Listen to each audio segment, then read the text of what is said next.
नमस्कार। मैं डॉक्टर मनमोहन सेन, सह आचार्य संस्कृत, राजकीय महाविद्यालय बहरोड। आज हम बीए पार्ट प्रथम वर्ष के पाठ्यक्रम में निर्धारित रघुवंशम महाकाव्य के प्रथम सर्ग का अध्ययन करेंगे। और प्रथम सर्ग को प्रारंभ करने से पूर्व हमें रघुवंशम महाकाव्य के विषय में कुछ महत्वपूर्ण बातें अवश्य जान लेनी चाहिए। रघुवंशम महाकाव्य महाकवि कालिदास की उत्कृष्ट रचना है। महाकवि कालिदास ने अपने जीवन काल में लगभग 41 ग्रंथों की रचना की है, लेकिन जो उनके महत्वपूर्ण 7 ग्रंथ हैं उनमें ऋतुसंहार और मेघदूतम ये 2 गीति काव्य, मालविकाग्निमित्रम, विक्रमोर्वशीयम और अभिज्ञान शाकुंतलम ये 3 नाटक तथा कुमार संभवम और रघुवंशम ये 2 महाकाव्य विशेष रूप से ख्याति प्राप्त हैं। इन सभी ग्रंथों में जैसा कि इनका प्रौढ़ता है, उस दृष्टि से रघुवंशम इनकी सर्वोत्कृष्ट प्रौढ़ रचना मानी जाती है। रघुवंशम महाकाव्य का जो नामकरण है उसके विषय में विद्वानों द्वारा जो व्युत्पत्ति दी जाती है उसमें रघुवंश नाम में रघु शब्द के परिवार से संबद्ध राजाओं का वाचक है। रघुनाम वंश है इति रघुवंश है। षष्ठी तत्पुरुष समास के अनुसार रघुवंश शब्द का अर्थ हुआ रघु आदि राजाओं का वंश, रघु का वंश। और रघुनाम वंश है, रघुवंश है, तम अधिकृत्य कृतम महाकाव्यम रघुवंशम। रघु राजा का वंश और उन्हें आधार बना करके जिस महाकाव्य की रचना की गई उसका नाम हुआ रघुवंशम। रघुवंश से अण प्रत्यय लगा करके रघुवंशम निष्पन्न हुआ। रघुवंशम महाकाव्य में कुल 19 सर्ग हैं। जो महत्वपूर्ण बातें हैं वो अच्छी तरह से जान लेनी चाहिए। 19 सर्गों में निबद्ध इस महाकाव्य में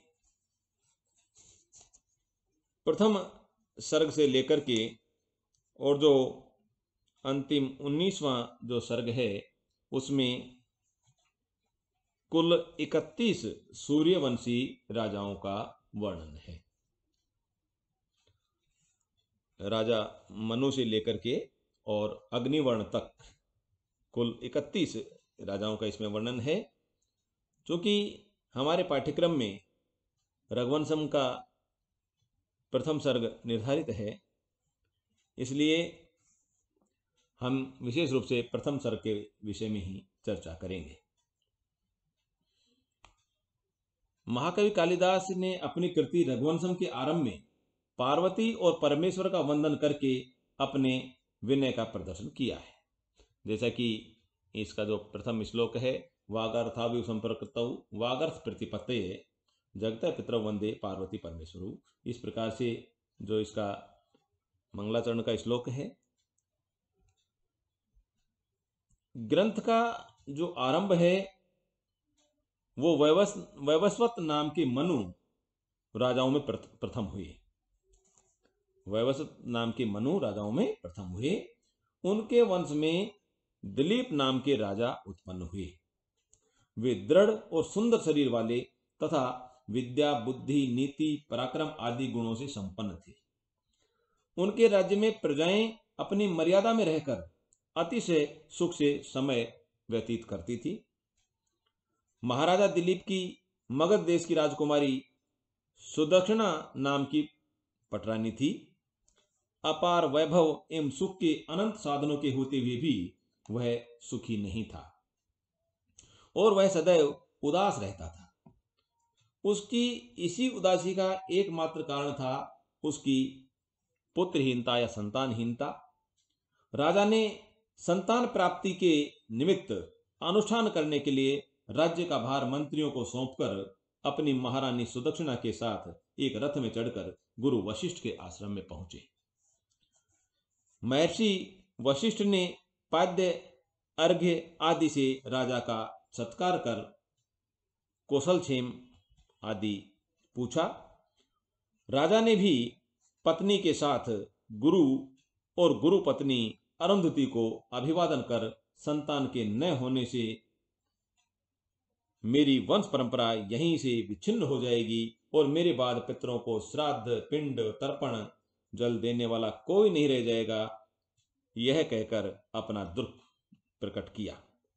तब ऋषि ने कुछ क्षण ध्यान कर उनका पुत्र न होने का कारण जान लिया और वे कहने लगे कि हे राजन, पहले इंद्रलोक से जब आप अपने भूलोक में लौट रहे थे उस समय महारानी सुदक्षिणा ऋतुमती थी। धर्मलोक के भय से उनकी याद करते हुए आपने मार्ग में स्थित कामधेनु की प्रदक्षिणा नहीं की, उनको नहीं देखा, उनकी शुश्रूषा नहीं की, उन्हें अभिवादन नहीं किया। तब उन्होंने अपने अनादर के कारण आपको शाप दिया। हे राजन, आप जो मेरा अपमान कर रहे हैं, मेरी संतति नंदिनी की सेवा किए बिना आपको पुत्र प्राप्त नहीं होगा। उनका यह शाप वाक्य दिग्गजों से युक्त आकाश गंगा के प्रवाह के शब्द के कारण न आपने सुना और न आपके सारथी ने ही सुना।